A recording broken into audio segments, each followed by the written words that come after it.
So guys, ये हमारे पास Samsung का सेट है A14। तो इसमें दिक्कत ये आ रही है कि जब हम इसको रीसेट करने का कोशिश कर रहे हैं, जो वॉल्यूम बटन रहता है, वॉल्यूम अप और पावर बटन से, तो इसका वर्क नहीं कर रहा है। जैसे हम इसको प्रेस करके रखते हैं, जैसे कि अभी देखिए, तो जब हम इसको दबाते हैं तो उसके बाद ये ऑफ हो गया। अब इसको दबा के रखने के बाद ये यहाँ से ये जो रिकवरी ऑप्शन है वो नहीं आ पा रहा। तो इसका सॉल्यूशन एक ही है हमारे पास। पहले इसको पूरा बूट होने देते हैं, उसके बाद मैं आपको इसका सॉल्यूशन बताता हूँ किस तरह से वर्क करेगा, कि आपका जो है रिकवरी ऑप्शन आ जाएगा इसमें। ये देखिए पूरा लॉक खुल गया है, जबकि मैंने इसको प्रेस करके रखा हुआ हूँ वॉल्यूम अप को। तो इस तरह से जब पूरा चालू हो जाएगा सेट, तो आपको क्या करना है कि इसको चार्जिंग केबल में इंसर्ट कर देना है, चार्जिंग पे इंसर्ट करना है। कंप्यूटर पे लगी हो पिन, जो आपकी पिन हो ये कंप्यूटर से कनेक्ट होना चाहिए।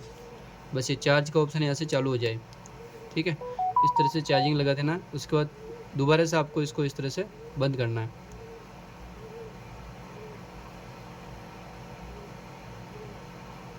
अब आपको वॉल्यूम अप बटन प्रेस करना है। अब यहाँ से ये आते ही छोड़ देना है।